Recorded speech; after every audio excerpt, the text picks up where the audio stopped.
par là.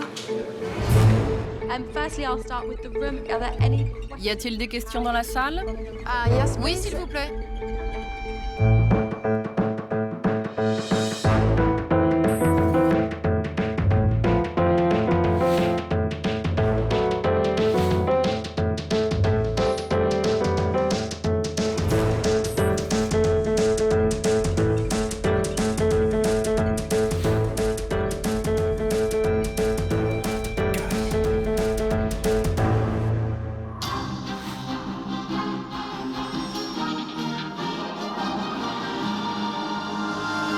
Madame, Monsieur, bonsoir, bienvenue dans notre édition spéciale.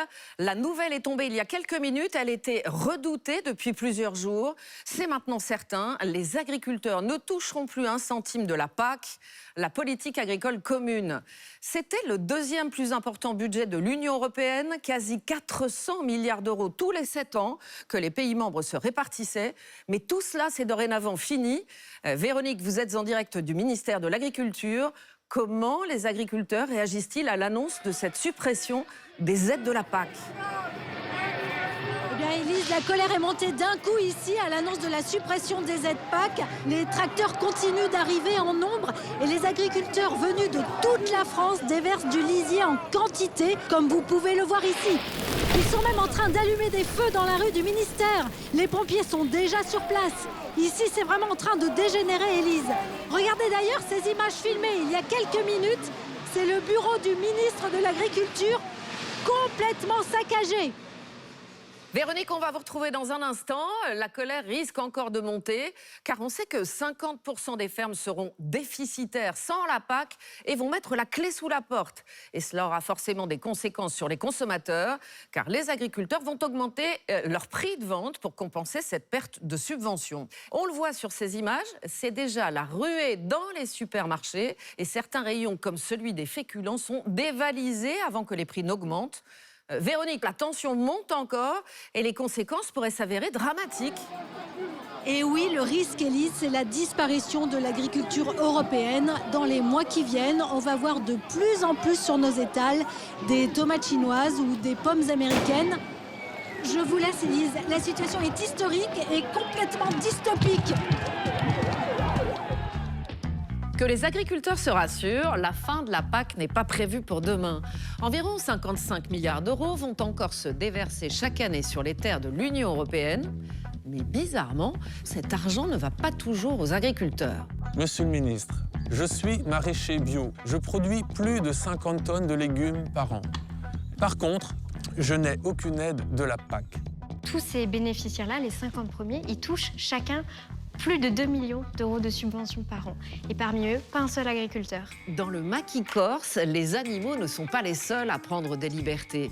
Certains ont touché la PAC alors qu'ils n'y avaient manifestement pas droit. Vous n'étiez pas agricultrice et vous avez touché 115 000 euros sur 3 ans. C'est de l'argent public. J'ai rien à me reprocher et tout est bon. Vous rentrez dans votre voiture, vous en allez. Mais monsieur, pourquoi vous ne donnez pas... Depuis 2015, une partie des subventions de la PAC doit servir à préserver la biodiversité et à lutter contre les pollutions agricoles. C'est ce qu'on appelle le paiement vert. Aujourd'hui, il fait plutôt grise mine. Est-ce que du coup, on peut parler d'échec du paiement vert? Oui, on peut tout à fait parler d'échec du paiement vert. C'est l'argent du contribuable qui finance cette politique. La Commission européenne ne va pas répondre du tout. Non, en l'occurrence, le commissaire européen. Mais non, personne ne nous répond. Ça concerne notre assiette et notre planète. Alors, on a enfilé nos bottes et on a enquêté sur les milliards de la PAC.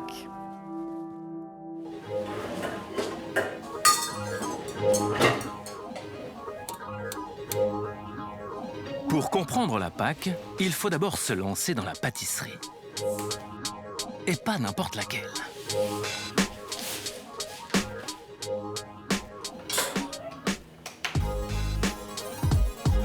Une pâtisserie composée d'ingrédients rares et chers. Une grosse cuillère de paiement, une pincée d'aide, une lichette de subvention. Oh, quel beau gâteau se prépare! On l'appelle le PAC Cake. Son prix en France, s'élève à 9 milliards d'euros par an, le plus cher de toute l'Europe.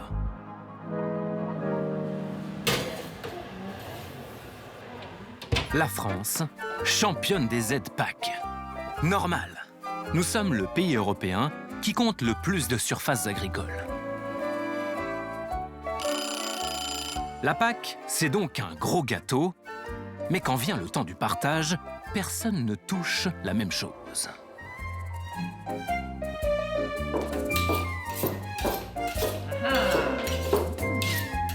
Nous avons fait le calcul. Lorsque l'on coupe le pack cake en deux, la moitié revient à 2 bénéficiaires, quand le reste est partagé en 8. Ah, c'est sûr, ça ne fait pas les mêmes parts pour tout le monde. 20% ont la moitié du gâteau, quand 80% ont l'autre. Le plus étonnant, c'est qu'il y a carrément des milliers d'agriculteurs qui ne touchent rien. Nada. Pas un kopek.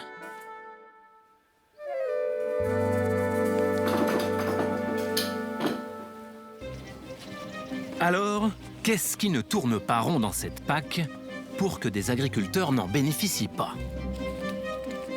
C'est avec Gwenaël Floch que nous allons mieux comprendre cette iniquité. À première vue, ce paysan breton a tout bon. Il produit 50 tonnes de légumes par an. Tout ça sans pesticides et sans engrais, puisque c'est bio. En plus, il crée de l'emploi.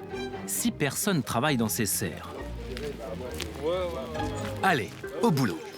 On va ramasser 20 kilos de mâche, planter les céleris, et puis après on va palisser les tomates comme on vient de les planter. Sauf que depuis 12 ans, il n'a jamais touché d'aide de la PAC.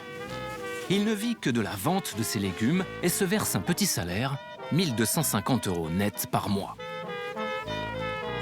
Au moindre coup dur, il peut tout perdre.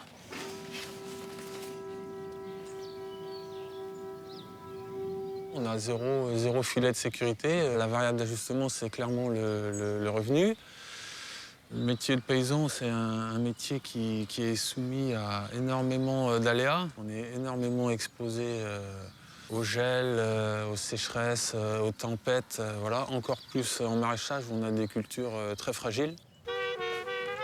Jusque-là, Gwenaël n'a jamais rien dit. Jamais rien demandé. Mais aujourd'hui, il en a assez. Il a décidé d'écrire, et pas à n'importe qui.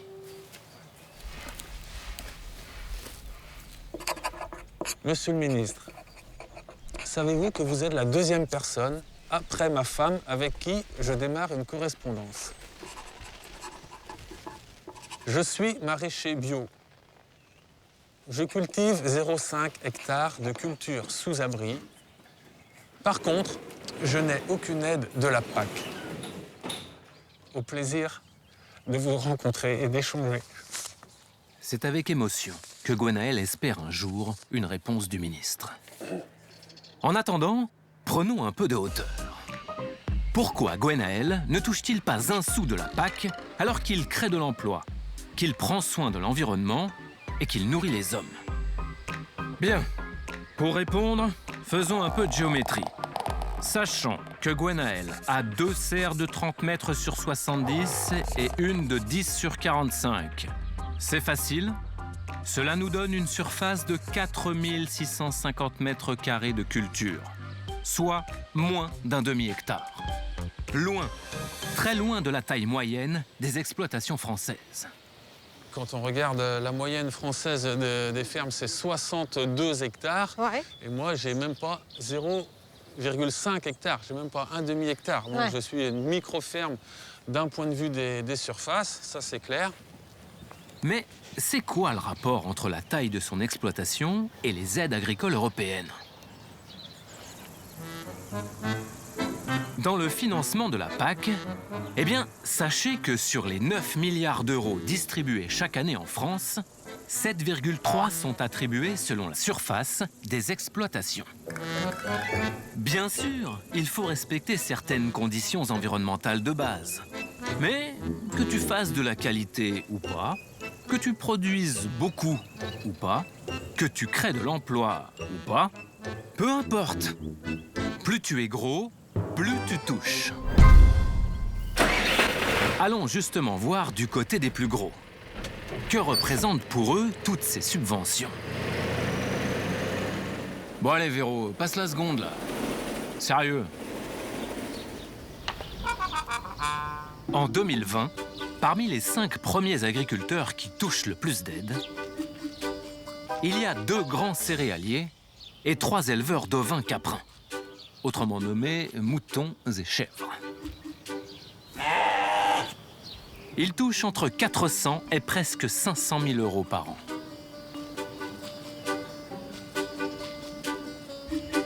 Nous les avons tous appelés, mais aucun n'a souhaité être filmé. Non, on fait notre travail, on essaie de faire du mieux possible et on ne souhaite pas se mettre en avant pour X raisons et puis on n'en a pas la nécessité ni le besoin. Au cours de nos conversations, ce qui nous a rapidement étonnés, c'est que tous affirment être totalement dépendants des subventions européennes. En quoi c'est important de recevoir ces aides de la PAC? C'est pas qu'elles sont importantes, c'est qu'elles sont cruciales pour la survie des exploitations, je crois. Voilà. Donc en fait la PAC, ça en représentait... Ouais, 70%, voilà. De notre chiffre d'affaires, moi je vais pas vous cacher, si vous regardez une comptabilité agricole, si on n'a pas de PAC, on n'a rien, quoi. Ok. Ainsi, pour les exploitations agricoles, entre 500 et 1000 hectares, les aides de la PAC représentent en moyenne 45% du chiffre d'affaires. La viabilité de ces grandes exploitations dépend donc en grande partie des subventions. Vous, monsieur, vous allez vous mettre ici. Et toi, tu viens te mettre ici. Je vais vous installer un micro. Benoît Biteau pourrait concourir au trophée des plus belles bacchantes. Mais il est surtout agriculteur et député européen du groupe Les Verts. On peut commencer? Il a un avis plutôt tranché sur ce système de paiement de la PAC, les aides à l'hectare. Est-ce que vous pensez que c'est satisfaisant, ça, pour l'ensemble des agriculteurs? Non, forcément, c'est pas satisfaisant pour les agriculteurs, puisqu'on voit bien qu'il y a des oubliés de la distribution. On a l'impression, surtout, que ni les petits, qui touchent peu, du coup, d'aide, ni les gros, qui sont dépendants des aides PAC, personne n'est content dans l'histoire. Personne n'est content, mais moi, j'ai l'habitude... On perfuse le modèle agricole qui, certes, fait du chiffre d'affaires, mais qui, derrière, a des coûts de production tellement énormes que si on ne le perfuse pas, effectivement, ils sont en grave difficulté. Ils sont dans un système agricole qui n'est plus rentable, plus suffisamment rentable en tant que tel, et qui fait que ces gens-là ont besoin de cette perfusion d'argent public, le mot est fort, hein, perfusion d'argent public, pour que le système garde la tête hors de l'eau dans ce système économique. Benoît Biteau veut une meilleure redistribution des aides. Au Parlement européen, avec son groupe, il a fait une proposition. Il a voté pour que les exploitants ne touchent pas plus de 100 000 euros de subventions par an. On avait effectivement proposé un plafonnement des aides. Le principe, c'est qu'à partir d'un certain niveau d'aide, on distribue plus, c'est-à-dire qu'on considère qu'à ce niveau-là, il n'y a plus besoin d'accompagner les producteurs parce qu'on s'adresse à des grosses structures. Et ça permet de les redéployer sur des plus petites structures. La mesure entrera en vigueur à partir de 2023. À un détail près, chaque État peut décider de l'appliquer ou pas. Et la France a choisi de ne pas en tenir compte. Le « plus t'es gros, plus tu touches » a encore de l'avenir dans notre pays. Et le « plus tu es petit, moins tu touches » est également parti pour durer. Retournons sur les terres de Gwenaël Floch, le petit maraîcher bio. S'il avait déclaré son demi-hectare, voilà ce que cela aurait donné. Ça fait 380 € d'aide de la PAC par an. Donc sachant que la gestion, rien que la gestion administrative d'un dossier comme ça, et le temps passé par un comptable pour le faire, c'est le prix que ça coûte en fait. Donc, Ça ne vaudrait pas le coup? Ça ne vaudrait pas du tout le coup de faire un dossier PAC. Donc voilà, moi aujourd'hui je considère que j'ai 0 de la PAC. Et pourtant, depuis 2014, l'Europe a bien prévu une subvention spécialement pour les petites fermes comme celle de Gwenaëlle. Sauf que c'est encore aux États de décider de la mettre en place ou pas. La France ne l'a pas fait. Il existe aujourd'hui dans le cadre de la PAC une aide qui s'appelle l'aide petite exploitation. Donc 4 pays s'en sont saisis, mais pas la France. Donc nous on demande que la France la valide, l'active, voilà, première étape. Comme elle est de 1 250 € et on voit bien que ce n'est pas une aide suffisante, on demande à ce qu'elle soit revalorisée à 5 000 €. Selon nos calculs, 50 000 agriculteurs auraient pu bénéficier de cette aide si la France avait fait le choix de l'activer. Et cela aurait coûté 38 millions d'euros par an. Au regard des aides PAC touchées, une lichette. Sauf que le PAC Cake n'est pas extensible. Pour donner aux petits, il faudrait donc prendre à d'autres. Tout est question de choix politique. Et justement, Gwenaëlle Floch semble avoir été entendue. Monsieur le ministre. Sa lettre est arrivée à son destinataire, le ministre de l'Agriculture. Au plaisir de vous rencontrer et d'échanger. C'est ainsi qu'un beau jour de mars 2021, la petite commune de Mort en Bretagne a été comme prise d'assaut.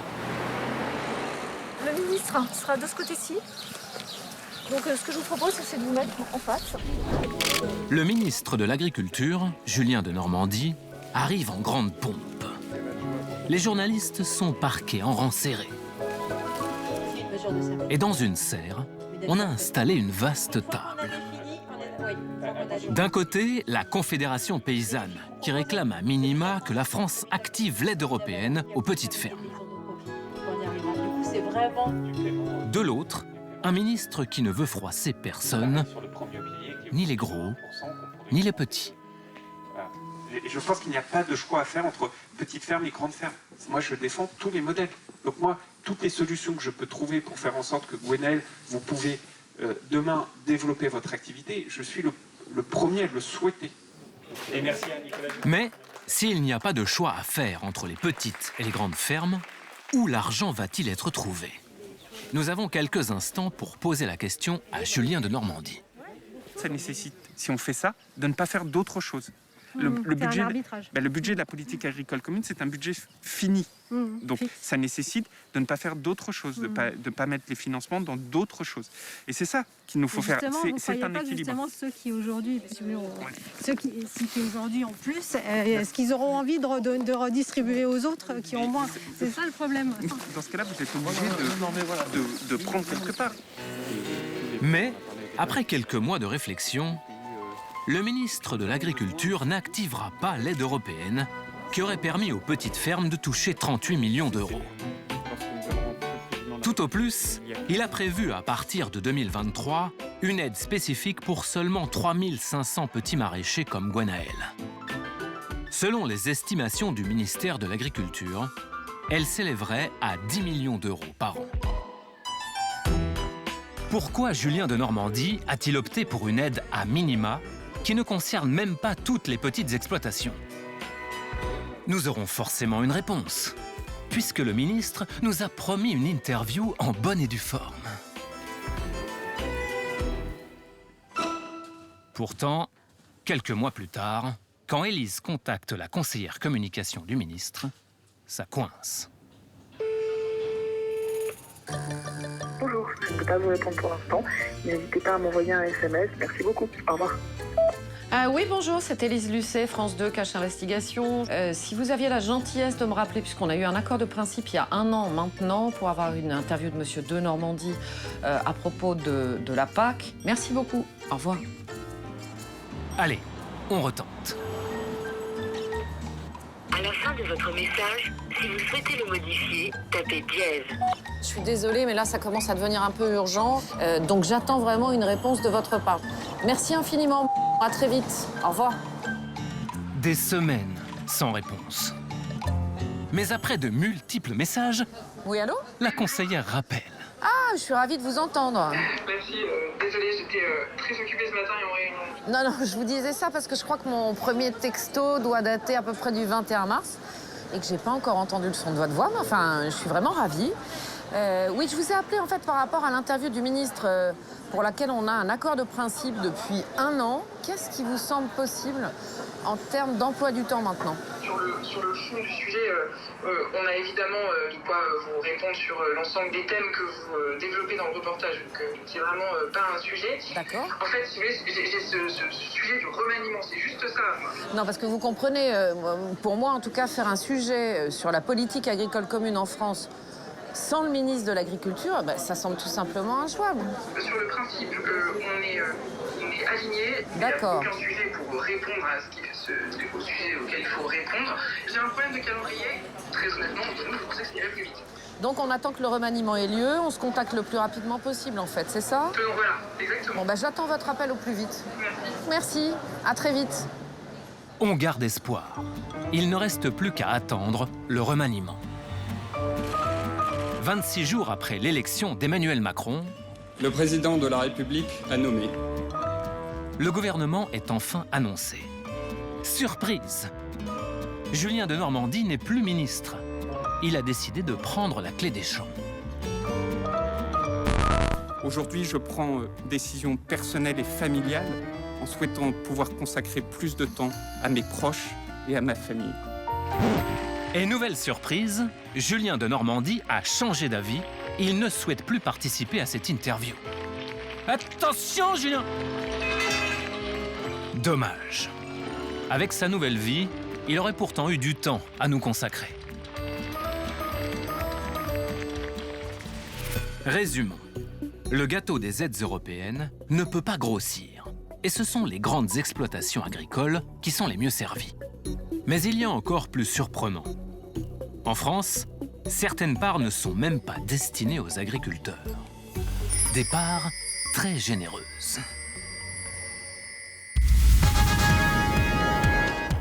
Ce soir, Question pour un champion vous révèle qui sont les plus gros bénéficiaires de la PAC.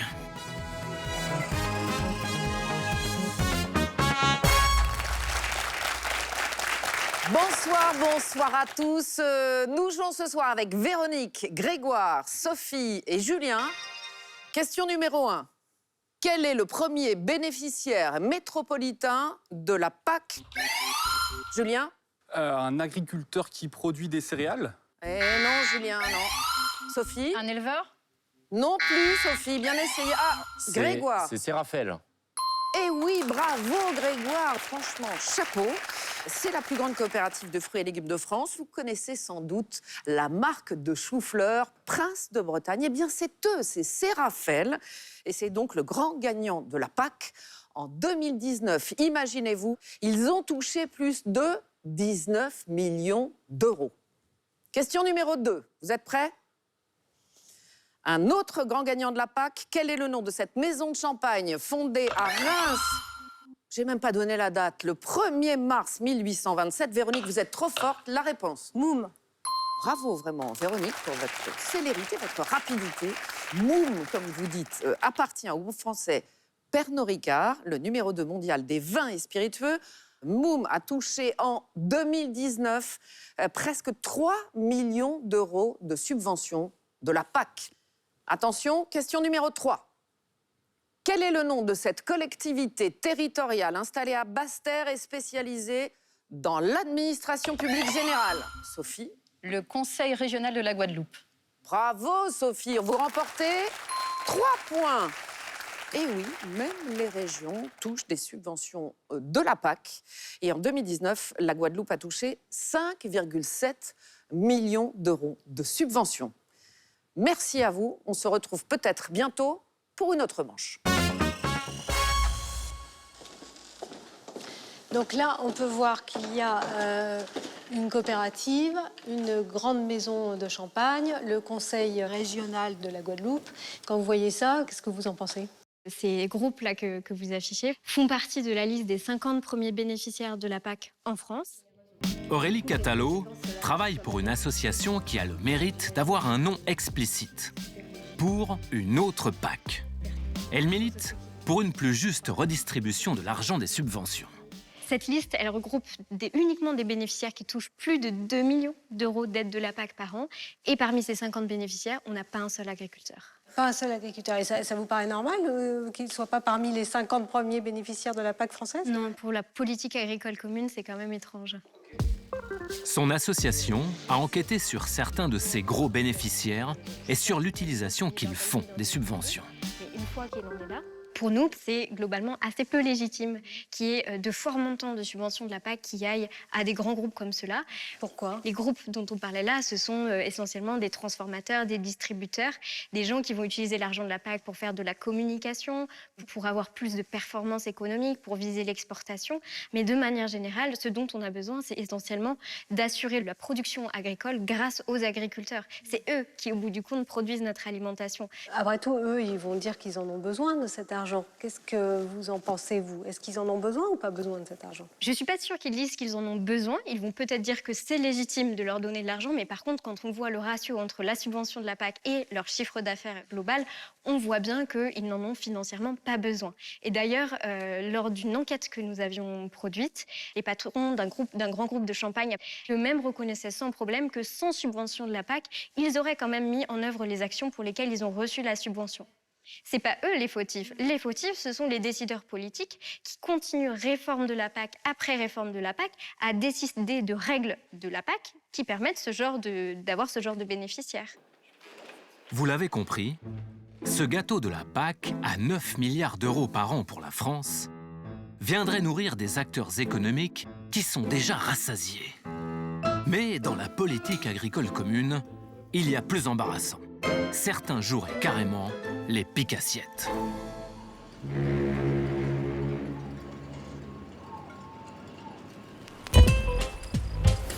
Ah, partir en tournage en Corse. On en a de la chance à Cache, quand même.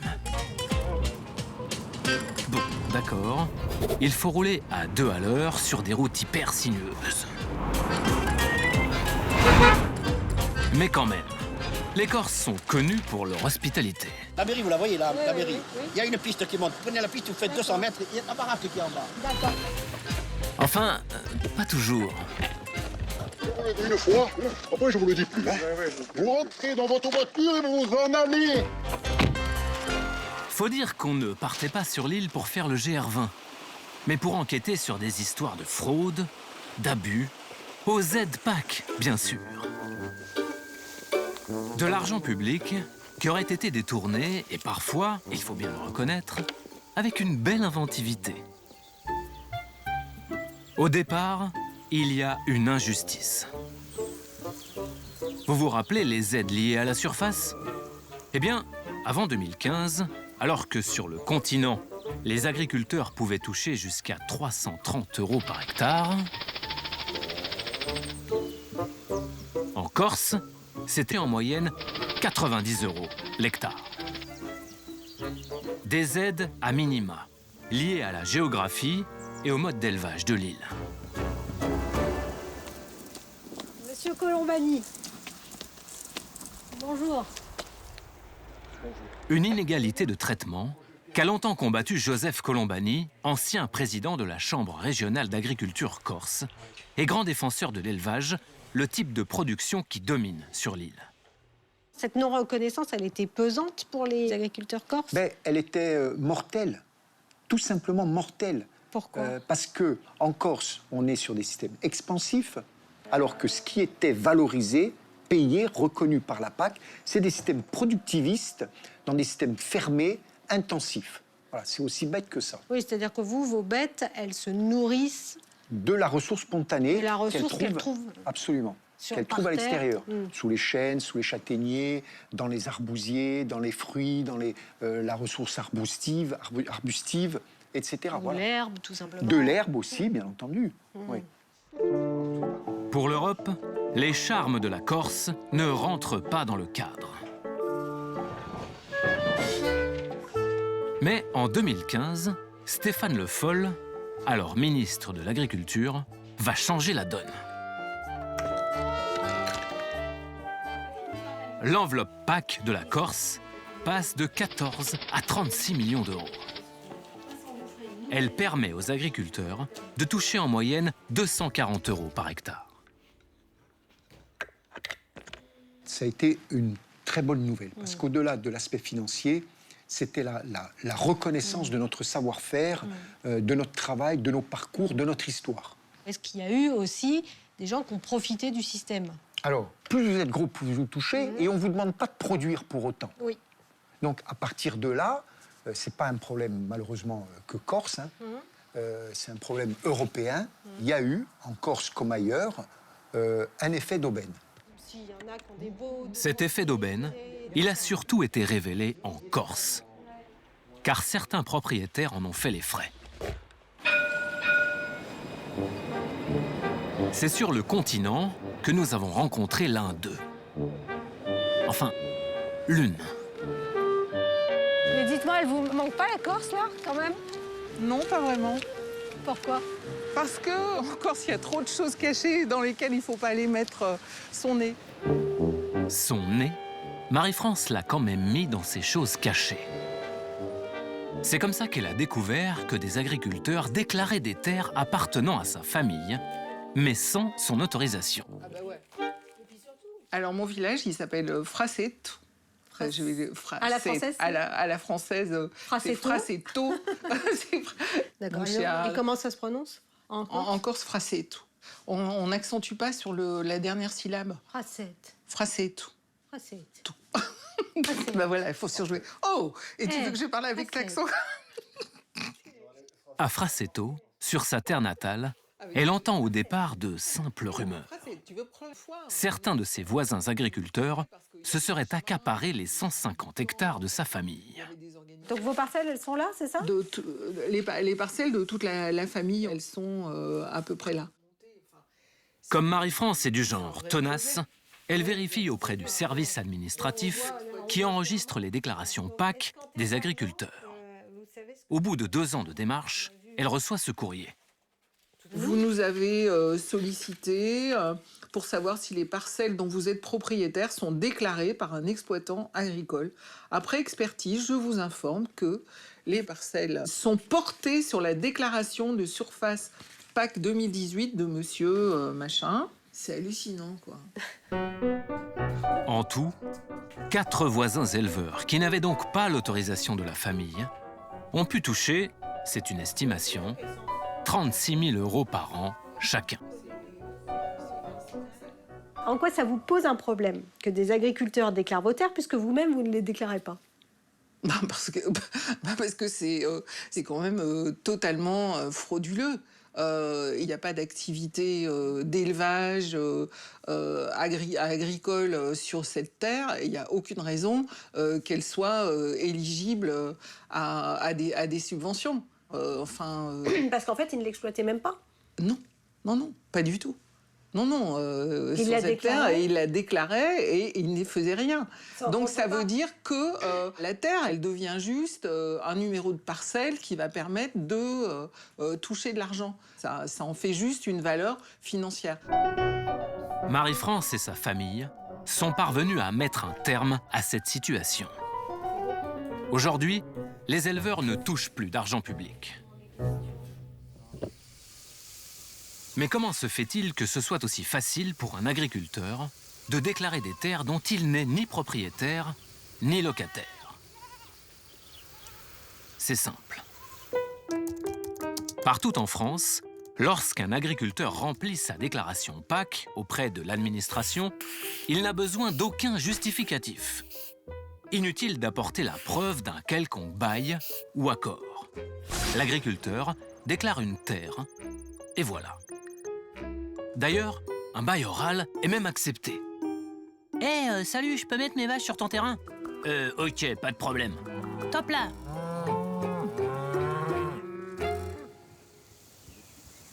C'est ce qu'ont découvert à leurs dépens Hélène et Yvan Popov. Ces arboriculteurs sont propriétaires de 30 hectares d'orangers et d'oliviers. Et là, vous en avez combien d'oliviers, là? Là, sur cet ensemble-là, il y en a à peu près 200, je crois, oui, c'est ça, 200. Lorsqu'ils ont voulu déclarer leur terre pour toucher la PAC, d'autres l'avaient fait avant eux. Une commedia dell'arte corse en 3 actes.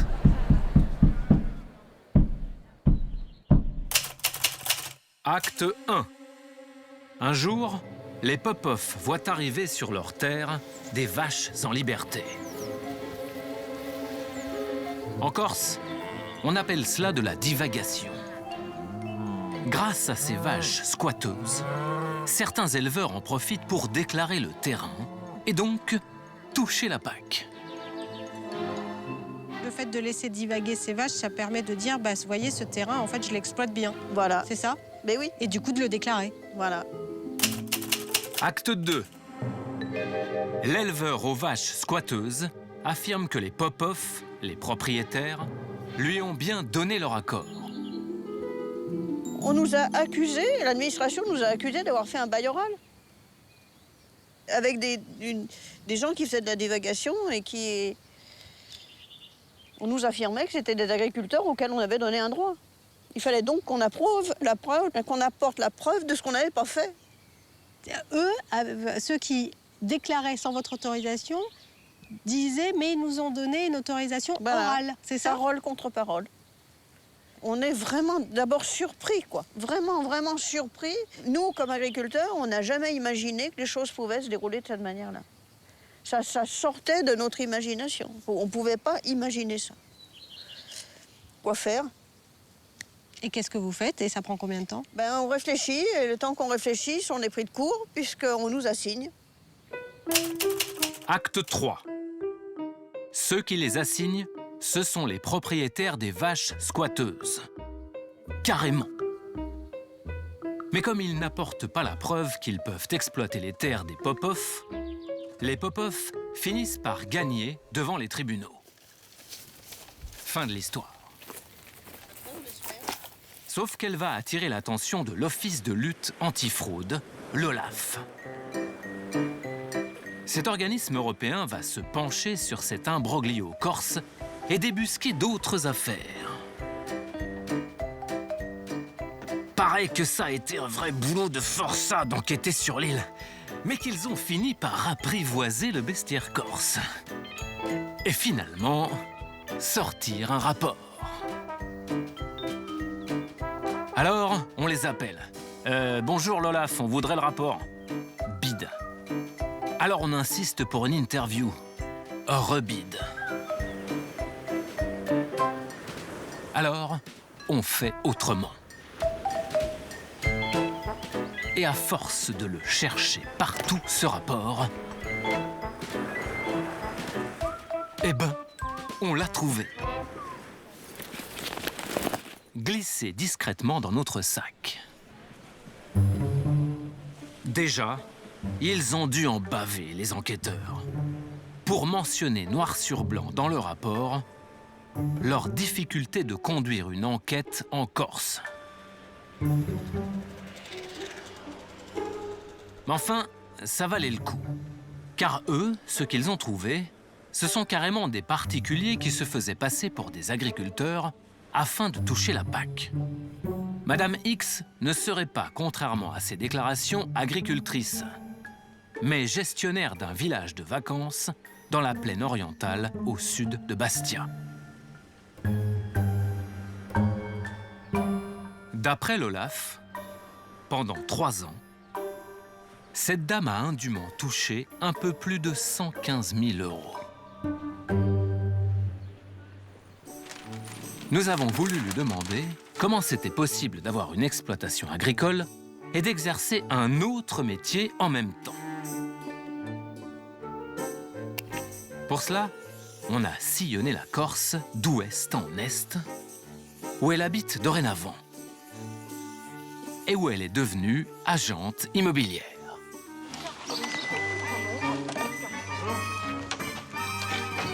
Nous filmons en caméra discrète. C'est le rapport de l'OLAF qui dit que vous avez... regardez, c'est écrit page 12 là, que vous n'étiez pas agricultrice et que vous avez touché 115 000 € sur 3 ans, c'est de l'argent public. J'ai rien à me reprocher et tout est bon. Est-ce que vous considériez que vous étiez agricultrice? Bien sûr. Pour vous, vous étiez agricultrice? J'ai tout, bien sûr. Je n'ai pas étalé ma vie privée comme ça et j'ai tout fait comme il fallait dans les règles de l'art et voilà. Et est-ce que vous pouvez nous dire si vous avez remboursé cette somme des 115 000 €? Perçue en 3 ans. Je dirais rien parce que ça vous regarde ni à vous, ni aux autres, ni ça regarde qu'à moi. Ah, petit détail en passant. Après l'enquête de l'OLAF, cette dame a encore touché les aides de la PAC 2 années de suite. Au total, en 5 ans, cela fait 215 000 €. Pas négligeable quand même. Bon, allez, je vous... En 2018, vous avez encore perçu de l'argent. Vous avez touché 52 000 €. Et en 2019, 48 000. Ça me plaît pas de faire comme ça, c'est même pas la... Malgré l'action de l'OLAF, vous avez continué. Allez, je vous remercie. Mais dites-nous comment vous avez eu l'idée de faire ça. Mais l'OLAF dit qu'à l'époque, vous travailliez dans un club de vacances et que vous ne pouviez pas suivre les 2 activités en même temps. Et pour si vous savez tout ça, pourquoi me poser des questions? Parce que je voulais avoir votre avis. C'est important d'avoir votre avis. C'est d'avoir votre parole. Je vous l'ai dit au téléphone. Je vois pas, moi, en quoi je vais parler de ma vie privée et de ma vie professionnelle avec la France entière. C'est pas le problème des gens. C'est pas le problème des gens. Si, parce que c'est de l'argent public. Ce sont des subventions PAC. Vous avez déclaré des terres pour toucher des subventions, alors que l'OLAF dit que vous n'étiez pas agricultrice, donc c'est de l'argent public. Voilà. Merci. Voilà, voilà. Le plus dingue, c'est qu'à ce jour, madame ne semble pas avoir été inquiétée. Aucun remboursement ne lui aurait été réclamé. Et c'est comme ça pour 6 autres Corses épinglés par l'OLAF pour un total de 536 000 €. Ils n'auraient pas remboursé un seul centime. S'agit-il de dérives isolées? Au cours de notre enquête, nous avons identifié d'autres potentiels resquilleurs au profil pour le moins troublant. Quel est le point commun entre Jean-François Samarcelli, Jean-Dominique Rossi et Jean-Sauveur Valézy? Ah, je sais, ça se termine en « i », c'est ça? Perdu. Allez, un nouvel indice. Chambre régionale d'agriculture de Corse, Chambre d'agriculture de Corse du Sud, FDSEA, le syndicat majoritaire. Tous travaillent dans des instances agricoles. Et tous auraient touché indûment de l'argent de la PAC.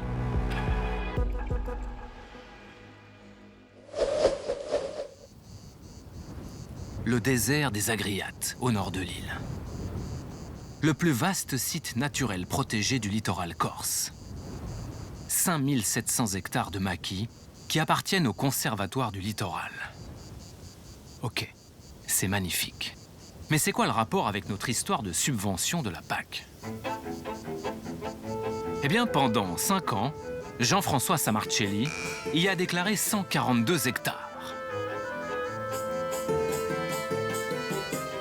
Le Conservatoire du littoral affirme, lui, ne jamais lui avoir donné l'autorisation. Et surtout, selon l'organisme public, l'agriculteur n'exploitait même pas la terre. Entre 2015 et 2019, l'agriculteur a pourtant touché 140 000 € d'aide PAC. Quand l'affaire est révélée par Mediapart, Jean-François Samarcelli est président de la Chambre régionale de l'agriculture.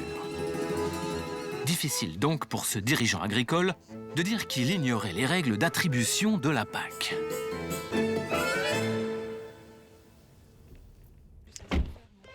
Depuis, il a cessé de déclarer les terres à la demande du Conservatoire du littoral. Mais reste toujours cette même question. Quid des subventions déjà touchées? Les a-t-il remboursées? Nous avions rendez-vous avec lui, mais comme il a annulé au dernier moment, nous nous rendons quand même dans sa ferme avec une caméra discrète. Bonjour monsieur, c'est moi Véronique. Vous êtes monsieur Samarcelli? Ah bon, oui. Non, mais je... Dans votre voiture, vous en avez dessus.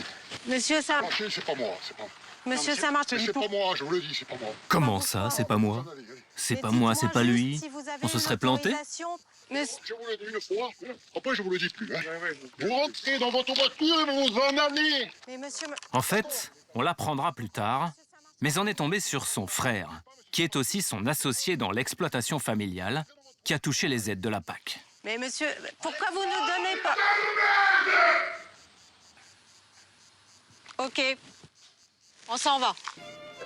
Effectivement, c'est plus sage.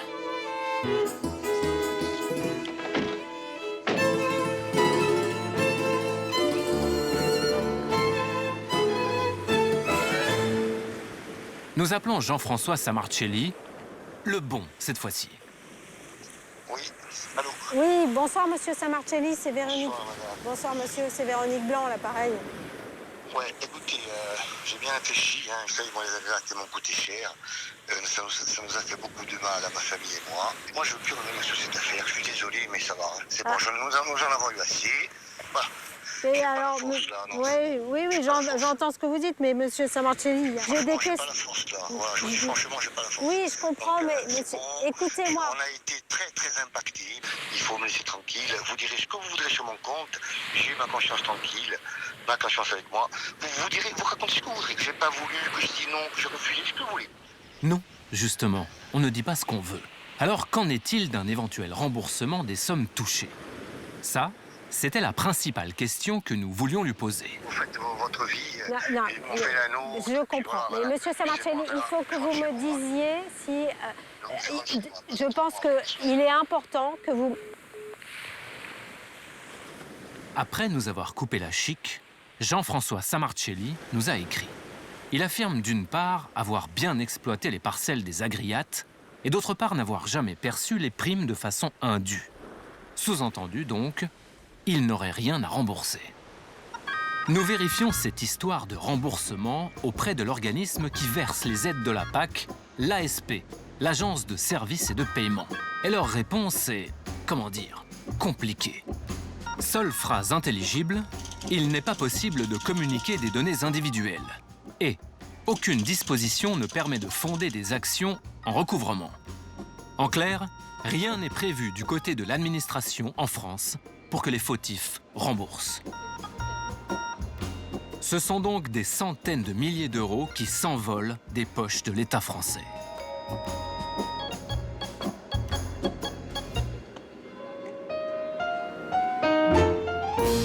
Mais parfois, la justice rattrape de potentiels fraudeurs. Et l'histoire se termine devant les tribunaux. C'est comme ça que Jean Sauveur Valézy, employé à la FDSEA, le syndicat agricole majoritaire de Haute-Corse, et sa famille se sont retrouvés au tribunal de Bastia. Chez les Valézy, je voudrais le père, la mère, le frère aîné et le frère cadet. Tous les quatre sont cités à comparaître pour manœuvre frauduleuse.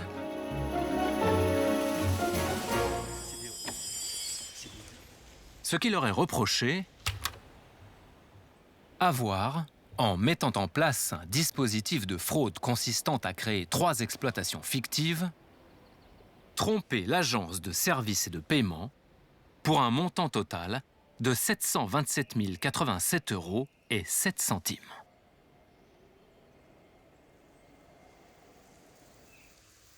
Quittons un instant le tribunal de Bastia pour y voir plus clair sur cette affaire. Au départ, ce qui a mis la puce à l'oreille des enquêteurs, c'est le nombre d'hectares déclarés par la famille. En 2015, les Valézy exploitaient 650 hectares. 2 ans plus tard, 1200, un sacré bond. Mais surtout, toutes les parcelles sont très éloignées les unes des autres. On voit qu'il déclarait donc ici, dans le canton de Corsia, là, dans la plaine orientale, vers Piano. Puis après, il y en a tout au nord de la Corse, dans ce qu'on appelle le doigt de la Corse. Donc voilà, en tout cas, ça fait des parcelles extrêmement éclatées. Par exemple, d'ici à ici, il y a plus d'1 heure et demie de route. Si l'éclatement des parcelles n'est en soi pas un problème légal, il faut en revanche prouver que toutes sont exploitées et que des vaches y circulent bien. Or, sur 260 vaches déclarées par les Valaisis, seules 162 étaient présentes lors d'un contrôle. Et en plus, seules 19 étaient conformes au règlement vétérinaire. Les gendarmes découvriront aussi que le fils cadet était étudiant à Paris, alors qu'il était censé être au même moment agriculteur en Corse. Pas de doute, pour la justice, 3 exploitations sur 4 sont fantômes. La famille Valaisis sera condamnée pour escroquerie. Pour le père et la mère, c'est 12 mois de prison, dont 6 mois ferme et 10 000 € d'amende. À la sortie de l'audience, nous tentons d'interroger le père. Monsieur Valaisis, vous et votre famille avez touché indûment plus de 700 000 € de la PAC. Et comment expliquez-vous qu'en tant qu'ancien membre de la FDSEA, vous soyez aujourd'hui renvoyé devant le tribunal pour escroquerie, monsieur? Monsieur, vous avez arrêté votre exploitation aujourd'hui. Est-ce que ça voulait dire qu'elle était fictive? Peu loquace, les parents. Nous tentons une question avec le fils cadet. Lui écope aussi de 12 mois de prison, dont 6 mois ferme et 5 000 € d'amende. Monsieur Valaisis, comment vous pouviez être étudiant et agriculteur à la fois? Juste, je voudrais comprendre ça. Oui, c'est celui-ci, justement. Comment vous pouviez être... Je ne vais pas vous répondre et vous avez de la CDF en plus. Comment? Oh, la belle diversion. Le coup du lacet défait alors que l'on porte des sandales. Alors celle-là, on ne nous l'avait encore jamais faite. Depuis ce procès, la famille Valaisis a fait appel. Et Jean-Dominique Rossi, alors? L'ancien directeur de la Chambre d'agriculture de Corse du Sud est poursuivi pour escroquerie et blanchiment en bande organisée. Selon la justice, il aurait perçu indûment 1,4 million € d'aides européennes. Le délibéré sera rendu fin juin.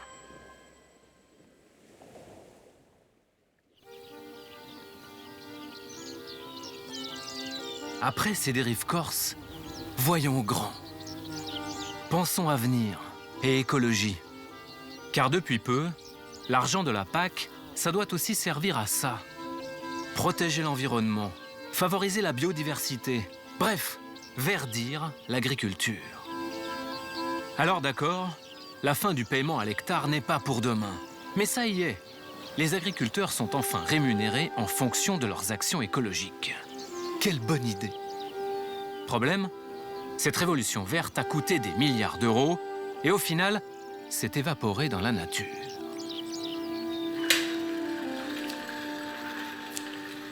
Mais avant de vous raconter cette histoire, Cache Investigation vous propose une remontée dans le temps. C'était les années 70. À l'époque, on partait en vacances avec la voiture pleine à craquer. Bon, on y va. On n'avait pas fait 100 km que déjà, il fallait s'arrêter. Non pas que papa était fatigué, mais il y avait comme un manque de visibilité dans l'habitacle. Et les arrêts lavage étaient fréquents pour enlever les bestioles écrasées. On change de décor? Yes. Aujourd'hui, c'est fini. On peut tracer un Dunkerque-Perpignan, quasi pas un moustique qui vient s'aplatir sur notre pare-brise. Bah vous voyez, ça a des avantages, les pesticides.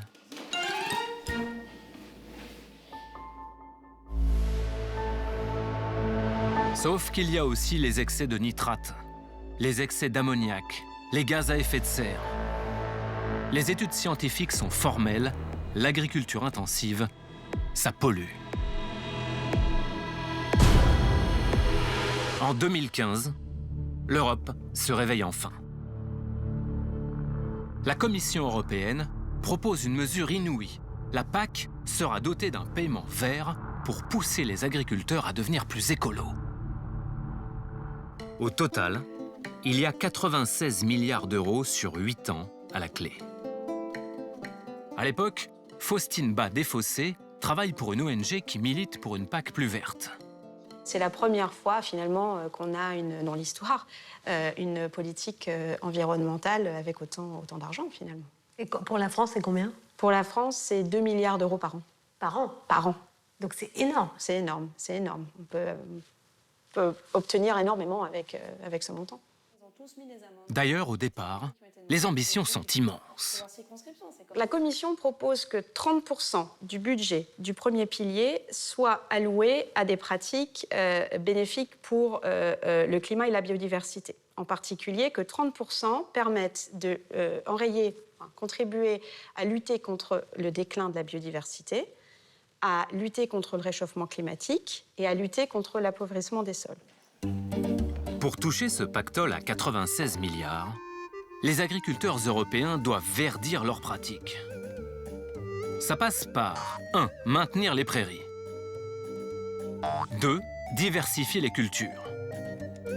Et 3. Conserver des paysages favorables à la biodiversité. Mais dans les faits, la montagne de milliards d'euros a accouché d'une souris, même pas verte. Commençons par les prairies, qu'il faudrait donc maintenir. Là, vous vous dites, rien de plus simple. Il suffit de ne pas y toucher.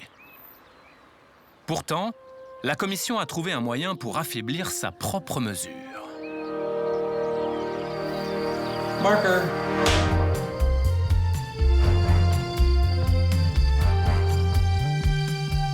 Serge Beaufolon and Clélia Sirami in The Little Wonderful Grassland. A European story to keep the green pastures and the biodiversité. N'est-ce pas, Serge? Là, vous avez la pâquerette, le trèfle violet, le pâturé. Et ça, c'est du trèfle blanc, mais il n'est pas fleuri, là. Et ça, c'est quoi, cette petite fleur bleue? Eh bien, c'est la Véronique. Hein. C'est pour moi, alors. Je vous l'offre, voilà. Merci.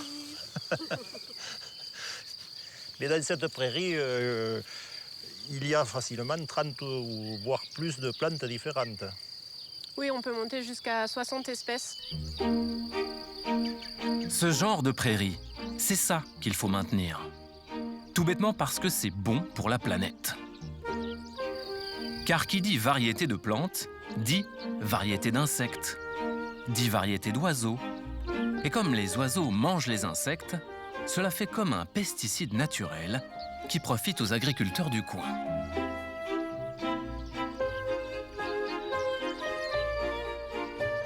J'ai vu des araignées tout à l'heure. Donc ça, typiquement, les araignées, il y a une étude dans les Deux-Sèvres qui a montré que plus on a une diversité d'espèces végétales dans la prairie, plus on a une diversité d'araignées élevée, et plus on aura un contrôle biologique, c'est-à-dire une prédation sur les ravageurs des cultures dans les cultures qui sont juste à côté de ces prairies-là. Avec ce type de prairie, Serge est un éleveur heureux. Ses vaches paissent tranquillement et ne lui coûtent pratiquement rien en entretien.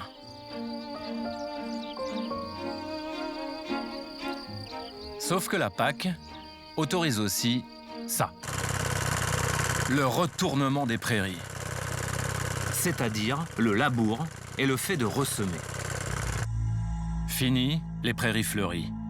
À la place, l'agriculteur peut semer du trèfle ou des herbes plus productives qui permettent aux bêtes, parce qu'elles les broutent, de donner plus de lait.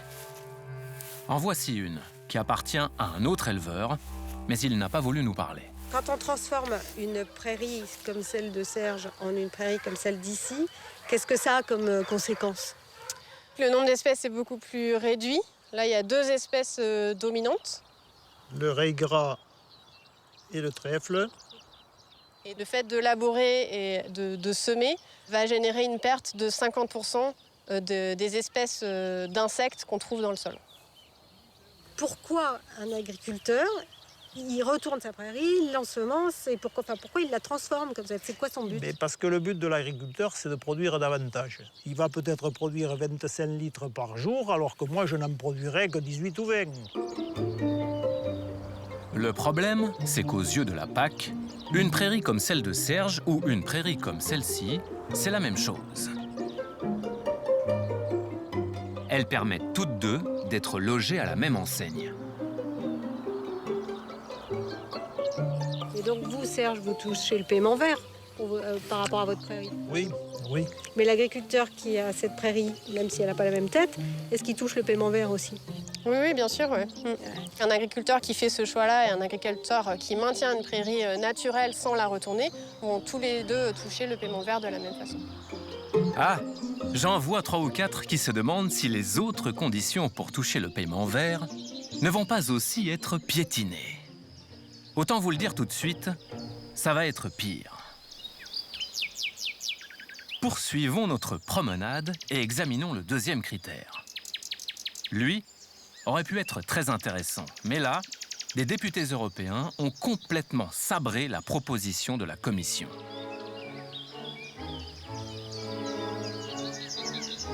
Pour stopper le déclin de la biodiversité, la Commission a en effet proposé que les agriculteurs conservent sur leurs terres des surfaces bonnes pour la faune et la flore. Comme cette mare, cet arbre isolé qui permet aux oiseaux de faire une petite halte, ce fossé, ce mur en pierre qui regorge de fourmis, de lézards et de lichens, ou encore cette haie, le must pour l'environnement. C'est très bucolique. Eh bien, en langage administratif européen, ça s'appelle SIE. Surface d'intérêt écologique. Et pour toucher le paiement vert, la Commission avait prévu que les agriculteurs devaient en posséder au moins 7% sur leurs exploitations. Ça, c'était l'ambition initiale. Mais d'autres SIE ont été ajoutés. On trouve désormais des cultures destinées à nourrir le bétail. C'est ce qu'on appelle des cultures productives. Et c'est beaucoup moins favorable à la biodiversité. C'est pourtant le choix qu'a fait Roland, éleveur de vaches laitières. Il a fait pousser dans son champ des graminées et du trèfle pour ses bêtes. C'est sûr, c'est plus nourrissant qu'un mur de pierre ou un arbre. Pourquoi vous avez choisi ce type de culture productive pour rentrer dans le critère du paiement vert? Parce que c'était celle qui était le plus proche de notre fonctionnement vache laitière. Et puis c'est peut-être pas l'âme des agriculteurs dans un premier temps, c'est pas notre premier métier de planter des haies, des arbres et des mares. Notre rôle, c'est peut-être de ne pas les détruire. Mais ce n'était pas forcément notre métier de base. Voilà, notre métier, c'est quand même de produire de l'alimentation pour la société. Comme Roland, 54% des agriculteurs européens ont donc choisi les cultures productives. Et seulement 1,7% les haies, mares ou bosquets pour toucher le paiement vert. En quoi c'est moins bien qu'une haie, qu'une mare, qu'un bosquet, que les murs en pierre? Ces surfaces, elles sont assez limitées en termes de diversité. Donc on a dit 3-4 espèces végétales. Elles n'apportent pas forcément beaucoup de ressources pour les insectes et pour les oiseaux en termes de graines un petit peu, mais ça va rester assez limité. Comment cette proposition de la Commission sur les surfaces d'intérêt écologique a-t-elle pu être autant affaiblie? Souvent, la Commission a des propositions qui sont plus ambitieuses que ce qu'on retrouve par la suite dans la législation qui est adoptée. Parce qu'au fur et à mesure, il y a énormément de lobbying qui se fait auprès des députés, auprès du Parlement et auprès des ministres des différents États. Et c'est ce qui s'est passé avec les SIE, donc les surfaces d'intérêt écologique. Et comment ce détricotage est-il possible concrètement ? Par le biais d'amendements qui viennent modifier le texte qui a été proposé initialement par la Commission européenne. Et dans le cadre de la PAC, il y en a eu des milliers d'amendements. D'ailleurs, là, on voit ici l'amendement 1773, déposé par un conservateur allemand, et qui vient ajouter dans les surfaces d'intérêt écologique les cultures productives. Et ça ne figurait pas dans le texte initial? Ça ne figurait pas dans le texte initial proposé par la Commission européenne. Et est-ce qu'il y a eu également des députés français qui ont proposé des amendements? Alors oui, tout à fait. Il y a eu Michel Dantin. Il a proposé l'amendement 1712 qui vient limiter en fait le pourcentage de bonnes surfaces d'intérêt écologique, de bonnes SIE, à la moitié en fait de ce que la Commission européenne avait proposé. Donc il vient les limiter à 3,5%, alors que la Commission européenne avait proposé 7%. Cet amendement ne sera pas retenu comme tel, mais il va faire son chemin. Finalement, lorsque tous les députés européens votent en plénière, voilà le résultat. Le 65, approuvé. Les agriculteurs pourront bien déclarer des cultures productives en guise de SIE. Et puis, ils ne seront plus obligés d'en avoir 7% sur leur exploitation, mais 5%. Cet amendement a été adopté à 517 voix contre 152, majoritairement par les partis de droite et de centre-droit, comme le PPE. Ça, c'est la liste des eurodéputés qui ont voté en faveur de cet amendement. Donc on retrouve Michel Dantin, mais on retrouve aussi, parmi les plus connus, Rachida Dati ou bien même Brice Hortefeux, donc qui sont les députés du Parti conservateur au Parlement européen, donc le PPE. Est-ce que ça arrive souvent, ce détricotage? Est-ce que ça arrive souvent, cet affaiblissement de ce que propose la Commission? Alors malheureusement, oui. C'est souvent ce qui se passe. La Commission fait des propositions et finalement, on se retrouve avec un Parlement européen, des eurodéputés et un Conseil des ministres qui viennent détricoter progressivement ce que la Commission a proposé initialement. Nous aurions aimé parler de détricotage avec le député européen Michel Dantin. Il n'a pas souhaité s'exprimer. À ce stade, on commence à se demander si ce paiement vert n'aurait de vert que le nom. Il nous reste un dernier critère à évaluer, la diversification des sols. Tout décline, absolument tout décline. Vincent Bretagnol est chercheur au CNRS. Il étudie l'impact des activités humaines sur l'environnement. On observe des déclins sur tous les animaux et les plantes qu'on suit aujourd'hui depuis 30 ans. On a perdu 30% des alouettes, 35% maintenant. On a perdu 90% des perdrix. On a perdu 70% des outardes. On a perdu 30% à peu près des busards. Bon, c'est une liste sans fin. Sans fin. Comme le sont aussi ces champs qui s'étalent à perte de vue. Alors, pour en finir avec ces déserts écologiques, il y a un troisième et dernier critère. La diversification des cultures. Le but ? Lutter contre l'appauvrissement des sols. Très bonne idée. Mais là, la Commission, dès le départ, est totalement passée à côté.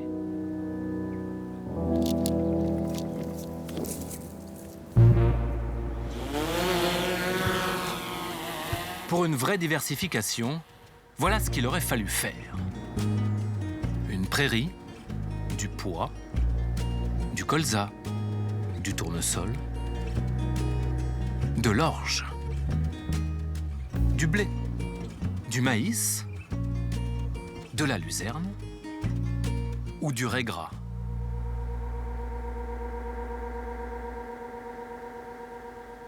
Or, en guise de diversification, voici ce que les agriculteurs peuvent faire pour toucher le paiement vert.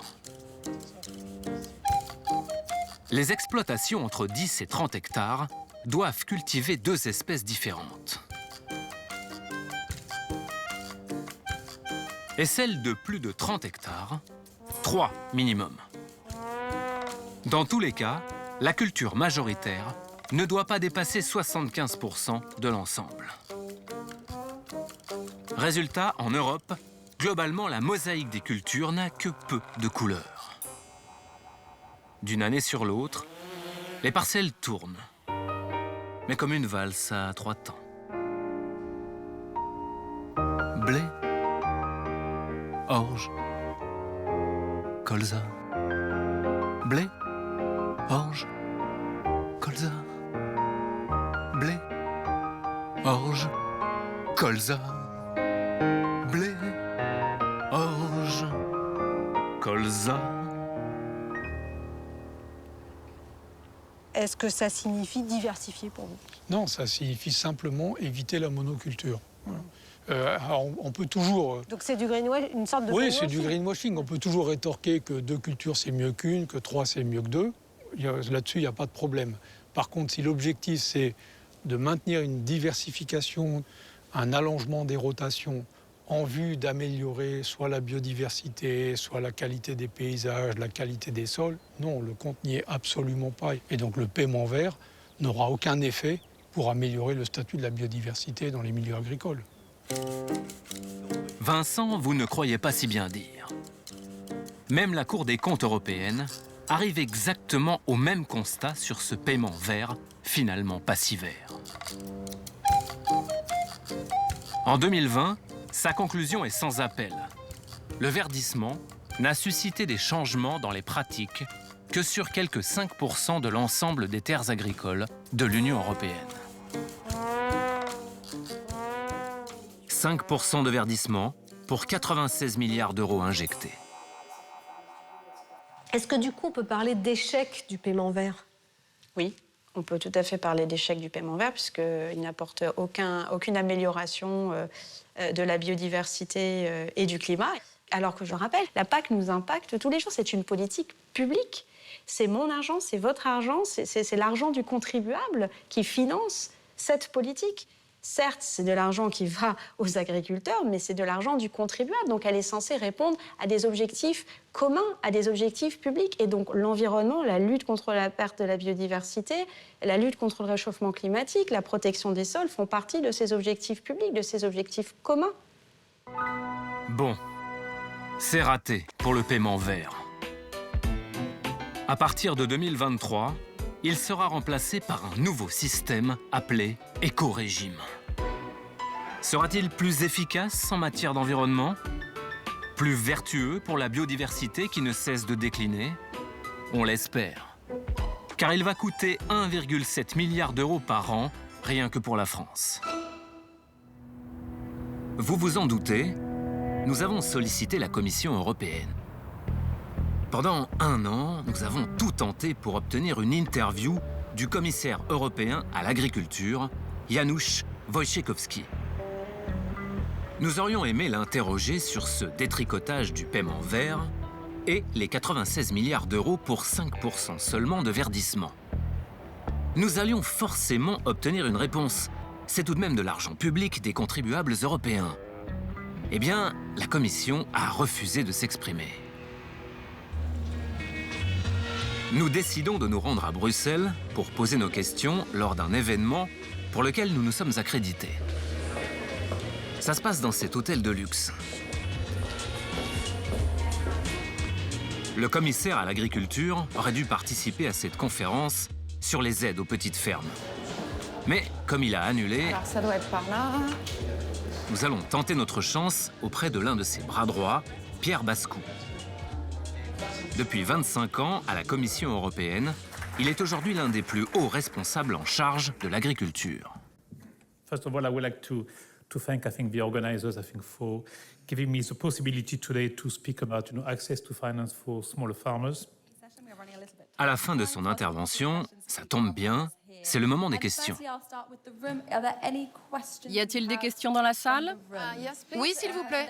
On vous apporte le micro. Bonjour, je suis Élise Lucet, Cache Investigation France 2. C'est une question à Monsieur Bascou. Pardonnez-moi, Monsieur Bascou, ça fait longtemps qu'on attend une interview de la Commission européenne et de votre part, on vous a fait des demandes. Je voulais avoir votre avis sur le paiement vert. Est-ce que vous avez le sentiment que le paiement vert a servi à protéger la biodiversité et l'environnement? Oui, bonjour madame, oui.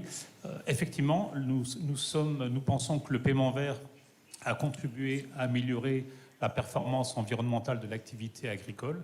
Elle a permis d'améliorer la biodiversité. Donc oui, nous pensons que ça a eu un effet positif. Est-ce que ça a permis d'avoir un changement drastique de la situation de la biodiversité? Non, pas suffisamment. Et c'est pour ça que pour la prochaine politique agricole, nous avons décidé de changer ce mécanisme de paiement vert et de le transformer avec des règles qui seront beaucoup plus exigeantes et qui seront beaucoup plus efficaces et efficientes, en particulier en matière de protection de la biodiversité. Mais là, on s'éloigne un petit peu, je pense. Non, mais je reviens juste à un rapport de la Cour des comptes européenne qui affirme justement que le paiement vert n'a permis de changer les pratiques agricoles que sur 5% des terres européennes, et tout ça pour un budget de 96 milliards d'euros en 8 ans. Est-ce que ça n'est pas un échec au regard de l'énormité de l'argent investi? Vous mentionnez un chiffre de 5%, c'est le chiffre présenté par la Cour des comptes, ce n'est pas le chiffre de la Commission. Mais il ne faut pas oublier que le paiement vert a permis de maintenir un certain nombre de pratiques, parce que toutes les pratiques agricoles ne sont pas, je dirais, néfastes pour l'environnement. Beaucoup de pratiques déjà en cours sont durables. Et ce qu'on a souhaité avec le paiement vert, c'est à la fois maintenir ce qui est bien fait, mais également de changer lorsque ces pratiques ont des effets défavorable pour la biodiversité, pour l'environnement général. Mais pardonnez-moi, au regard du budget investi qui est de 96 milliards d'euros, vous ne pensez pas à un moment qu'il s'agit d'un échec de la Commission européenne et de l'Europe tout court? Il faut qu'on passe à l'autre intervenante. J'aimerais juste une réponse à ma question. Vous savez bien, madame, vous savez bien qu'on a évalué l'efficacité et l'efficience en fait, du système de verdissement. Ceci n'a pas été mauvais. Ça a été relativement positif dans beaucoup de régions, ça n'a pas été optimal et c'est pour cela que la Commission a décidé, et ceci a été approuvé par le Conseil européen et le Parlement européen, a décidé de changer de système de soutien aux pratiques durables dans le secteur agricole. En ce qui concerne... Non. Il faut vraiment qu'on passe à la suite. Je vais m'adresser à l'autre intervenante maintenant. Merci beaucoup pour vos questions. Désolée, vous pourrez discuter à la pause café. On voudrait une interview plus longue, justement, et qu'on la demande depuis des mois. Et j'aurais aimé, Monsieur Bascou, vraiment, qu'on puisse échanger ailleurs qu'ici et qu'on puisse avoir vraiment une interview en bonne et due forme à la Commission européenne sur un sujet qui concerne des millions d'Européens et des millions de Français et qui représente des milliards d'euros. Donc je pense que pour les contribuables français et européens, c'est important d'avoir vos réponses. Vous êtes une institution et nous attendons vos réponses. Merci pour votre enthousiasme. Peut-être pourrez-vous en discuter à la pause café. J'aimerais vraiment. Mais oui, quelle bonne idée. Nous attendons donc la fameuse pause café et tentons d'approcher Pierre Bascou, qui préfère ne pas sortir de la salle. Monsieur Bascou, pardonnez-moi, je reviens vers vous. Je voulais vous poser une question. C'est juste pour vous demander pourquoi vous remettez en cause le chiffre des 5% de la Cour des comptes. Monsieur Bascou, on peut espérer avoir une interview au calme, Monsieur Bascou. La Commission européenne ne va pas répondre du tout. La Commission européenne, en l'occurrence le commissaire européen. Mais non, personne ne nous répond. Il refuse. Au revoir, merci. Au revoir, bonne journée. Oui, c'est ça. Bonne journée. Les milliards perdus de la PAC nous conduisent sur une dernière piste. Une piste qui croise l'un des joyaux de la culture européenne, Prague. Là, dans les méandres de la rivière Moldau, un homme a constitué un empire avec l'argent du contribuable en s'accaparant les terres et les subventions des autres. Cet homme est le plus puissant de la République tchèque. Andrej Babiš. Élu Premier ministre en 2017, encore à la tête du pays il y a quelques mois, ce dirigeant politique est aussi le deuxième homme le plus riche du pays. Il est d'ailleurs surnommé le Donald Trump tchèque. Entre ses mains, Jakije Agrofert Dnes. Hein? Mais qu'est-ce que tu dis? C'est une multinationale qu'il a créée, devenue tentaculaire aujourd'hui. Elle produit des pesticides et des engrais, de l'agroalimentaire.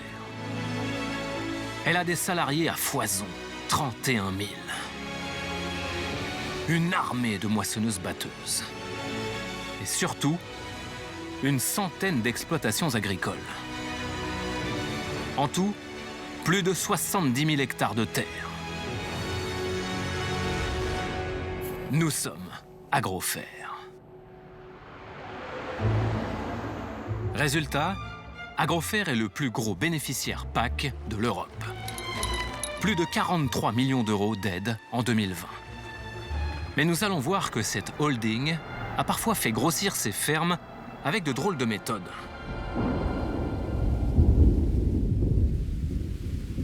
Vous Tout ce que j'avais construit pendant 45 ans a été détruit avec l'arrivée de ce voyou. Il m'a étranglé. Ne jamais mettre les hommes en colère, ils finissent par se venger. Bohumir Rada était un des plus gros agriculteurs du pays. J'ai élevé quelques 10 millions de poulets par an, quelques 4500 truies et 4000 bovins. Mais un jour, en 2001, Bohumir Rada est obligé de travailler avec Agrofer. L'entreprise vient de racheter l'unique client de Rada, celui à qui il vendait ses poulets. Babiš m'a dit, j'ai pris les rênes de cette entreprise, mais t'inquiète, ça ne changera rien à ton business. Malheureusement, il a baissé le prix d'achat des poulets et en plus, il a augmenté le prix de leur nourriture. Il a pris le contrôle de toute la chaîne d'approvisionnement. Ça ne concernait pas que moi. Étiez-vous complètement dépendant d'Agrofer? Oui, une situation à se pendre. Totalement endetté. L'agriculteur est contraint de vendre son exploitation à Andrei Babiš pour 1 euro symbolique. L'homme d'affaires met ainsi la main sur les 8000 hectares de Rada et surtout sur ses 1,4 million d'euros de PAC par an. À plus de 50 ans, Rada doit repartir de zéro. Mais en cherchant de nouvelles terres à exploiter, l'agriculteur découvre que Babiš n'est pas juste un homme d'affaires redoutable. Selon lui, il agit parfois aussi dans l'illégalité. Qu'est-ce qui vous a mis la puce à l'oreille? À l'époque, je cherchais des terrains à louer. C'est comme ça que j'ai appris qu'il y avait des propriétaires terriens qui ne vivaient plus au pays et qu'Agrofer touchait leurs subventions. Ici, par exemple, le propriétaire vivait à Vienne et n'avait pas de contrat avec Babiš. Puis il est décédé.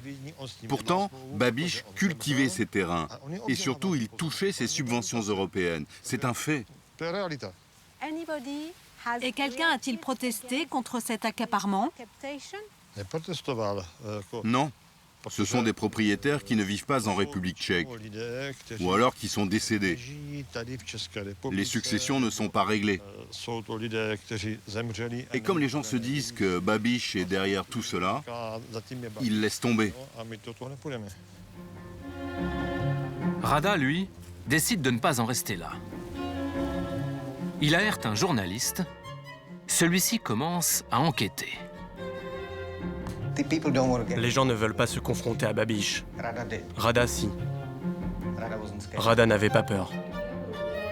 Janek Krupa, c'est un peu notre Élise Lucet tchèque, un journaliste d'investigation.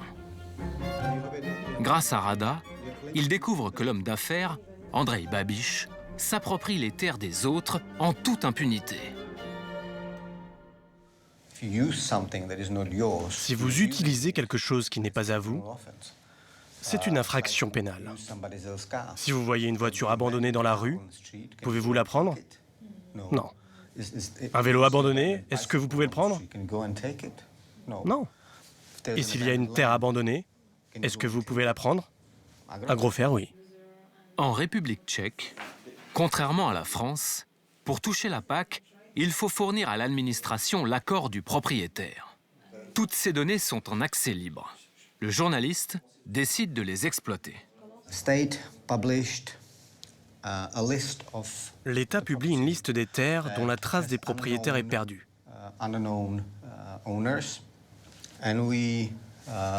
Nous l'avons comparé aux terres pour lesquelles Agrofer touche des aides agricoles. Et nous avons trouvé un grand nombre d'hectares qui correspondent. Quelque chose comme 1800 hectares. Ça représente environ 80 000 euros par an. Mais depuis 20 ans. Ils le font délibérément. Ils s'en fichent. Nous avons interrogé Agrofer sur ces révélations. Nous refusons fermement de cultiver une terre sans titre légal. Si le propriétaire n'est pas connu, en raison d'une procédure d'héritage par exemple, nous déposons de l'argent sur un compte spécial qui sera ensuite transféré aux propriétaires. Des propriétaires ont-ils réellement bénéficié de ce fonds? Impossible de le savoir. Lors de son élection, en octobre 2017, Andrej Babiš avait donné des gages aux citoyens tchèques. Avec lui, fini la corruption. Ils allaient élire un homme neuf et intègre. Le blabla des hommes politiques, tout le monde connaît. Parce qu'ils ne savent que parler. Alors que faire? Jamais je ne cesserai de me battre contre la corruption. En voilà une belle promesse.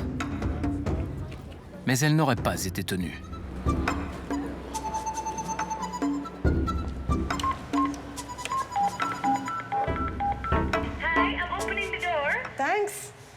Cette promesse non tenue, c'est ce que dénonce NFPK, une association anticorruption dirigée par Karel Skacza. Vous voulez voir mon bureau? Voilà donc l'endroit où l'on combat la corruption. NFPK a découvert qu'Andrej Babiš avait infiltré certaines institutions du pays, comme l'agence de paiement tchèque de la PAC. Cette agence de paiement est censée être indépendante, mais nous allons voir qu'elle ne l'est vraiment pas. Selon Karel Skacza, Babiš y a nommé des proches, des gens qui lui sont redevables, ou même des employés qui ont travaillé avec lui chez Agrofer. Le plus gros problème, à mon avis, c'est Jitka Vekova. Elle est membre du conseil de surveillance de l'agence de paiement. Or, Madame Vekova a travaillé pour Agrofer. C'est une très proche amie de Andrej Babiš, depuis l'ère communiste. Personne n'a trouvé à y redire? Savez-vous qui est censé dire quelque chose? Des auditeurs qui, selon la loi, effectuent un audit chaque année. Mais que se passe-t-il? L'audit est effectué par une société et par une femme qui a personnellement été commissaire aux comptes d'Andrej Babiš, de son parti, et aussi de toutes les sociétés de la holding Agrofer. C'est donc la même personne qui fait tous les contrôles. Nous avons également découvert que même les avocats de l'agence de paiement sont étroitement liés à Andrej Babiš.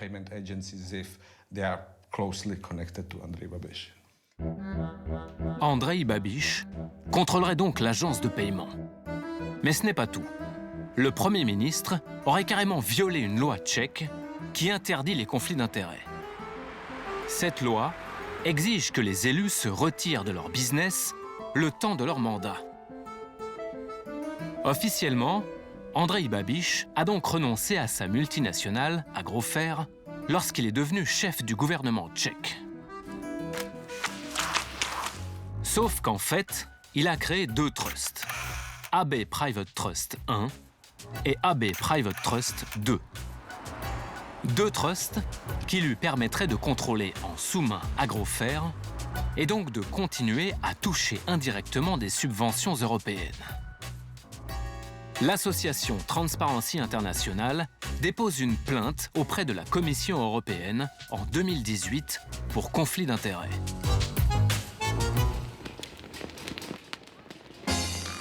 Au Parlement européen, la plainte contre un chef d'État interpelle quelques eurodéputés. Nous avons rendez-vous avec l'un d'entre eux. Philippe Lamberts est belge. Il appartient au groupe Les Verts. Alors, on va se mettre dans la lumière. Vous allez être installé ici. C'est l'un des rares députés européens qui a suivi cette affaire. Il a poussé fortement pour que la Commission déclenche un audit sur ce conflit d'intérêts présumé. Philippe Lamberts, en 2020, le plus gros bénéficiaire de la politique agricole commune en Europe est Agrofer. Agrofer, c'est la multinationale qui appartient au Premier ministre tchèque Andrej Babiš. Qu'est-ce que ça vous inspire? Qu'il doit y avoir anguille sous roche. Je veux dire, il est quand même totalement anormal que quelqu'un qui est Premier ministre en exercice soit en même temps gestionnaire de fait, sinon de droit, d'une méga-entreprise, mais une entreprise qui, en plus de ça, est bénéficiaire de fonds européens dont l'attribution est décidée par le même gouvernement qu'il préside. Donc, c'est la définition même du conflit d'intérêts. Pour vous, il n'y a aucun doute, c'est un conflit d'intérêts. Ah, pour moi, il n'y a absolument aucun doute là-dessus. Absolument aucun doute là-dessus. On ne peut pas à la fois être décideur et bénéficiaire. Alors, ce qui est intéressant, c'est que même quand il était Premier ministre, c'était lui et sa femme qui étaient dirigeants d'Agrofer et qui indirectement percevaient les aides de la PAC. On est d'accord, c'est bien comme ça que ça s'est passé. Exactement. En tout cas, ils étaient les propriétaires des entreprises qui bénéficiaient des subsides. Et donc, forcément, si ces entreprises faisaient des profits grâce à ça, ces profits allaient aux propriétaires de l'entreprise. En 2018, en fait, c'est l'ONG Transparency International qui révèle ce conflit d'intérêts. Très vite, vous, votre groupe, vous prenez la mesure du problème. Qu'est-ce que vous faites à ce moment-là?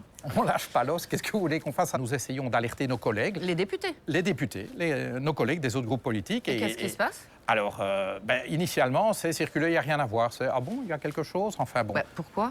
Pourquoi? Parce que si nous avons un Premier ministre en Tchéquie, il appartient forcément à un parti politique, en l'occurrence le Parti libéral tchèque, qui a des relais ici.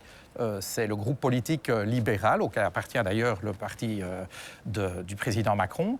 Et donc, ce groupe politique va être gêné aux entournures du fait qu'un des siens, peut-être, abuse de l'argent européen. Donc c'est pour ça qu'ils disent circuler, il n'y a rien à voir. C'est une forme de protection, et donc chacun protège les siens, si vous voulez. Y compris quand c'est grave. Y compris quand c'est grave. Qu'est-ce que vous faites alors pour que ça bouge, du coup? Et donc on insiste, quand enfin nous pouvons faire adopter une résolution qui pointe le doigt vers ce conflit d'intérêts en République tchèque. Quelques mois plus tard, je crois que c'est en juin 2019, si je ne me trompe pas, la Commission finit enfin par conclure un conflit d'intérêts. Alléluia. Ce rapport d'audit, ça prend du temps. Et il y a donc le texte auquel vous faites allusion est une première version du rapport qui a fuité, qui mentionne un montant d'à peu près 18 millions d'euros. C'est écrit dans un audit, elle demande à Andrej Babiš la restitution de 18 millions d'euros. La Commission n'a jamais communiqué sur le fait qu'il les avait remboursés. Est-ce que vous savez si oui ou non il les a remboursés? Non, officiellement non. C'est l'argent des contribuables Bien européens. Sûr. Donc évidemment, qui paye décide. Qui paye? Le contribuable. Donc à la fin, c'est le contribuable qui doit décider. Donc forcément, le contribuable doit avoir accès, au moins via ses représentants, aux données du problème. Ça veut dire donc qu'un Premier ministre touche indûment des millions d'euros de subventions, que la Commission européenne dénonce un conflit d'intérêts et qu'on ne sait même pas aujourd'hui ce qu'il a remboursé. En fait, on en est là dans cette histoire. C'est problématique et j'ai envie de dire que ce qui est encore plus problématique du point de vue du contribuable tchèque, c'est que, si vous voulez, il y a un prépaiement par l'État national et puis l'Union européenne rembourse a posteriori. Ce remboursement n'a pas été demandé. Parce que le gouvernement tchèque sentait bien que ça commençait à sentir la moutarde et qu'il valait peut-être mieux pas trop insister. Et donc, qui s'est retrouvé à payer la facture? Le contribuable tchèque. Merci à vous, Philippe Lambert. Avec grand plaisir. Ces 18 millions d'euros d'aides européennes à l'investissement qu'Agrofer a pu toucher, un élu tchèque est bien décidé à en obtenir le remboursement. Dès 2019, dans une conférence de presse, Tomáš Zdechovský n'hésite pas à pointer du doigt les pratiques de son pays. Je voudrais mentionner que nous avons reçu beaucoup de documents ces dernières semaines venant de la République tchèque. Ils montrent qu'il y a un problème grandissant dans ce pays. La réaction d'Andrej Babiš ne se fait pas attendre. Il s'en prend vivement à Tomáš Zdechovský et à un autre de ses collègues. Messieurs Peksa et Zdechovský sont coupables de haute trahison. Ce sont des députés tchèques qui devraient se battre pour les intérêts tchèques au Parlement européen, au lieu de faire de la politique contre le gouvernement ou contre le Premier ministre tchèque. Cette déclaration de Babiš va entraîner une déferlante de messages haineux contre le député européen. Ils disent « Voilà ce qu'on va faire à tes enfants ». Oh non, my God. Qu'est-ce que ça veut dire? Ça veut dire qu'ils veulent me tuer. Vous tuez vous et votre famille? Oui. Et là, ils disent qu'ils vont m'envoyer au goulag avec ma famille. C'était sur Facebook? Ça provient de Facebook, WhatsApp. Quelqu'un de l'équipe de Babiš aurait donné mon numéro sur les réseaux sociaux. Impossible de le prouver, mais le député européen dit avoir reçu 30 000 messages provenant d'anonymes ou de proches du Premier ministre lui-même. Tomasz Deszowski et sa famille ont dû être placés sous protection policière pendant quelques mois, mais ils ne regrettent rien. L'impact est important, car c'est un signal fort qui a été envoyé à tous les pays européens. La République tchèque a un problème. C'est très clair. Tout le monde peut le lire dans les médias. C'est vraiment un signal fort qui a entraîné l'arrêt de certaines subventions et la reconnaissance du conflit d'intérêts. Nous avons demandé une interview à Andrej Babiš. Il l'a déclinée. À la place, Je suis Adela d'Agrofer. une jeune femme qui défend la multinationale sur les réseaux sociaux. Notre entreprise n'a pas eu la possibilité de s'exprimer sur le sujet au Parlement européen. C'est dommage. Le conflit d'intérêts est une question politique, mais Agrofer ne fait pas de politique. Merci, Adela. Et sinon, les 18 millions d'euros, il compte les rendre quand, votre patron? Est-ce à cause de cette affaire? En octobre 2021, aux dernières élections tchèques, Andrej Babiš n'a pas été réélu. Il n'est plus Premier ministre.